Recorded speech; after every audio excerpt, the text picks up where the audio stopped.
অনেক রকমের চেষ্টা করা হয়েছে, লোভ লালসা দেখানো হয়েছে, ভয় দেখানো হয়েছে, দুইবার ক্রস ফায়ার দেওয়ার জন্য নেওয়া হয়েছে। কিন্তু আপনাদেরকে আমি অনুভূতিটা বলি, যখন ক্রস ফায়ার দিতে নিয়ে যায় আমি বুঝতেছি যে আমাকে এখন শেষ করে দিবে। যাওয়ার সময় আমি একটা মুহূর্ত নষ্ট করতে চাই না, ওদের কোনো কথার উত্তর দেই নাই। আমাকে যখন দাঁড় করানো হলো দূরে কোথাও নিয়ে, তখন মনে হচ্ছিল এখনো কেন গুলি করছে না। বিমান যেমন উঠার আগে যেমন হালকা হয়ে যায়, পাখি যেমন উড়াল দেওয়ার আগে একেবারে হালকা হয়ে যায়, আমার কাছে মনে হচ্ছিল এই তো মাত্র আমি উড়াল দিয়ে আল্লাহর কাছে চলে যাব। আমার সবচেয়ে প্রিয়, আমার সবচেয়ে আপন, আমি যার জন্য চেষ্টা করি, যার জন্য কোরআন পড়ি, যার জন্য তিলাওয়াত করি, আমি সেই মহান রবের কাছে চলে যাব। এখন আর দেরি সহ্য হচ্ছে না, কেন গুলি করছে? কিন্তু যখন আমাকে ফিরিয়ে আনা হলো, আমি ওদেরকে বললাম আমাকে কোত্থেকে ফিরিয়ে নিয়ে আসলাম? আমাকে জান্নাতের দরজার থেকে তোমরা ফিরিয়ে নিয়ে এসেছো। এই জন্য মনে রাখবেন, ইবতিলা আসবে, পরীক্ষা আসবে। কোরআনে আল্লাহ বলেছেন, ওয়াইদ ইবতালা ইব্রাহিম রাব্বুহু বিকালিমাতিন ফাতাম্মাহুন্না। ইব্রাহিমকে আল্লাহ তাআলা পরীক্ষা করেছেন, তিনি পরীক্ষাগুলো পূর্ণতায় পাশ করেছেন। পরীক্ষায় পাশ করার পরে কি বলেছেন? ক্বালা ইন্নী জাইলুকা লিন্নাসি ইমামা, আমি তোমাকে ইমাম বানাবো। কি বানাবো? মানুষের ইমাম বানাবো। আপনারা দেখেন না, জেলখানার থেকে যারা এ পর্যন্ত বের হয়েছে, আল্লাহ রাব্বুল আলামিন তাদের সম্মান আগের থেকে অনেক বাড়িয়ে দিয়েছেন। এবং আল্লাহর ওয়াদা যেটা, ইন্নী জাইলুকা লিন্নাসি ইমামা, আল্লাহ বলছেন আমি তোমাকে লোকদের জন্য ইমাম বানাবো। ইমাম বানিয়েছেন হারুন এজাহারকে, ইমাম বানিয়েছেন গুলবিকে, ইমাম বানিয়েছেন সেই রফিক মাদানিকে, ইমাম বানিয়েছেন সাখাওয়াত রাজিকে, ইমাম বানিয়েছেন মাহমুদুল হক সাহেবকে, ইমাম বানিয়েছেন সেই আল্লামা জোনায়েদ আল হাবিবকে, ইমাম বানিয়েছেন। এরকম আমি কতজনের নাম বলবো। আল্লাহ রাব্বুল আলামিন প্রত্যেককে দুনিয়াতেই সম্মানিত করেছেন। ইনশাআল্লাহ আখিরাতে যেটা করবে সেটা এর চেয়ে অনেক বেশি, অনেক বড়। এই জন্য ভয় পেলে চলবে না। আমাদের জীবন, আমাদের মরণ সব কার জন্য?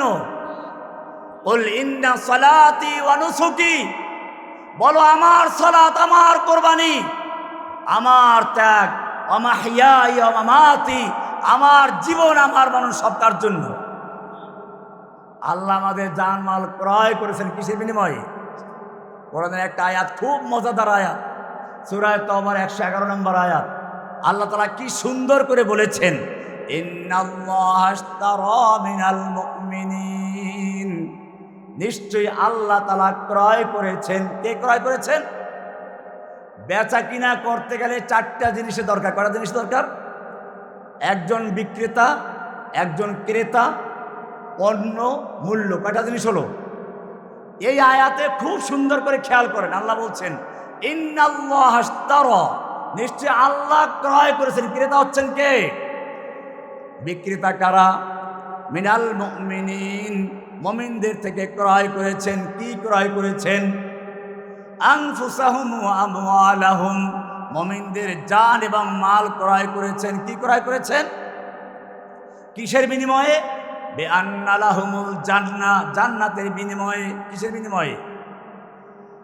এবারে আল্লাহ তাআলা বলছেন জান্নাতের বিনিময়ে ক্রয় করেছেন, হস্তান্তর করতে হবে না? হস্তান্তর করার ময়দান কোথায়? আজকে যারা বলে,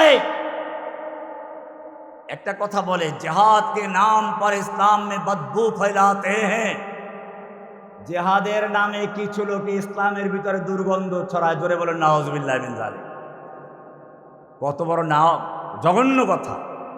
কোরআনে জিহাদ আছে কিনা? আল্লাহর নবী জিহাদ করেছেন কিনা? মনে রাখবেন, আল্লাহর নবীর রক্ত আপনার আমার রক্তের চেয়ে বেশি মূল্যবান ছিল, ঠিক কিনা? আপনার আমার চেহারার চেয়ে নবীর চেহারা অনেক সুন্দর ছিল। আপনার আমার তাকওয়ার চেয়ে নবীর তাকওয়া অনেক বেশি ছিল। আল্লাহর নবী রাস্তায় হাঁটলে মেঘ দিয়ে ছায়া দেওয়া হতো, গাছের নিচে বসলে গাছ চলে আসতো, ছায়া দিত। আল্লাহর নবীর আগে দিয়ে কেউ চললে কথা বললে ওই নাযিল হয়ে যায়, ইয়া আইয়ুহাল্লাযীনা আমানু লা তুকদ্দিমু বাইনা ইয়াদাইল্লাহি ওয়া রাসূলিহি, হে ঈমানদারগণ তোমরা আল্লাহ এবং রাসূলের চেয়ে অগ্রগামী হইও না। আবার নবীর চেয়ে জোরের আওয়াজে কথা বললে ওহী নাযিল হয়ে যায়, ইয়া আইয়ুহাল্লাযীনা আমানু লা তারফাউ আসওয়াতাকুম ফাওকা সাওতিন নাবিয়্যি ওয়া লা তাজহারু লাহু, হে ঈমানদারগণ তোমরা নবীর আওয়াজের চেয়ে জোরে আওয়াজ করে কথা বলো না। কি মায়া!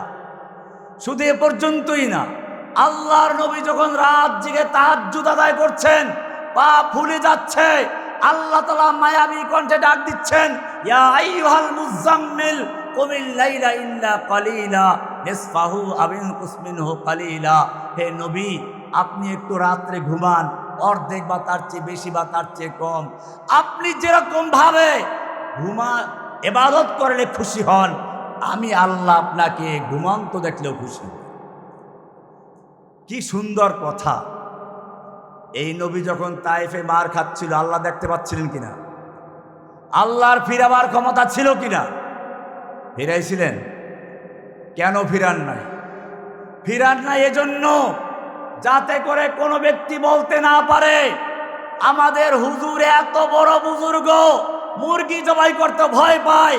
আল্লাহর নবী নিজে লোহার পোশাক পরে যুদ্ধ করেছেন। আল্লাহর নবী একটা নয়, দুটো নয়, 27টা যুদ্ধের কমান্ডারের দায়িত্ব পালন করেছেন। ওহুদের ময়দানে আল্লাহর নবীর মাথার লোহার টুপি ভেঙে দাঁতের ভিতর ঢুকে গেল, দাঁত পড়ে গেল। তায়েফের ময়দানে মার খেলেন। আমার জিজ্ঞাসা, এ সময় আল্লাহ দেখতে পাচ্ছিলেন কিনা? আল্লাহর ফিরাবার ক্ষমতা ছিল কিনা? ফিরাইছিলেন কিনা? ফিরান নাই। কেন ফিরান নাই? ফিরান নাই এই জন্য আল্লাহ তাআলা দেখিয়ে দিলেন, আমার নবীকে রক্ত দিতে হয়েছে, আমার নবীকে যুদ্ধের ময়দানে যেতে হয়েছে। এরপরে যদি কোনো ব্যক্তি দাবি করে যুদ্ধের ময়দানে যাওয়ার দরকার নাই, জিহাদ ইসলামে নেই, মারামারি ইসলামে নেই, সে ব্যক্তি আল্লাহর নবীর আশেক না শয়তানের ওলি? পরিষ্কার শয়তানের ওলি, আল্লাহর ওলি নয়। একটা হচ্ছে আমরা বলি ইসলামের কাজ বিভিন্নভাবে চলে। কেউ মাদ্রাসায় পড়ায়, সেও জিহাদ করে। মুয়াজ্জিন আজান দিয়ে, এটা শাইখুল হাদিস জাকারিয়া রাহমাতুল্লাহ আলাইহি তার ফাজাইলে আমল নামক কিতাবের হেকায়াতে সাহাবার প্রথম অংশেই লিখেছেন, একটা হাতির দেখার গল্প দিয়ে আপনারা দেখে নেবেন। সেখানে তিনি বলেছেন, মুয়াজ্জিন আজানের মাধ্যমে জিহাদ করে, খতিব খুতবার মাধ্যমে জিহাদ করে, মুদাররিস ছাত্রদেরকে গড়ার মাধ্যমে জিহাদ করে, মুজাহিদিন তলোয়ার দিয়ে জিহাদ করে। সুতরাং আমাদের মনে রাখতে হবে, একটা হচ্ছে পারস্পরিক সহযোগিতা, আর একটা হচ্ছে বিরোধিতা। আমাদের কেউ বিরোধিতা না করি। মনে রাখতে হবে, কোরআনে আল্লাহর রাসূল সাল্লাল্লাহু আলাইহি সাল্লামের বিভিন্ন বিষয় আলোচনা করেছেন। এর মধ্যে এই বিষয়টা অনেক গুরুত্বপূর্ণ বিষয়। প্রায় 500 আয়াত রয়েছে জিহাদ সম্পর্কে, কিতাল সম্পর্কে। আল্লাহর জমিনে আল্লাহর দ্বীন কায়েম হবে কিসের মাধ্যমে?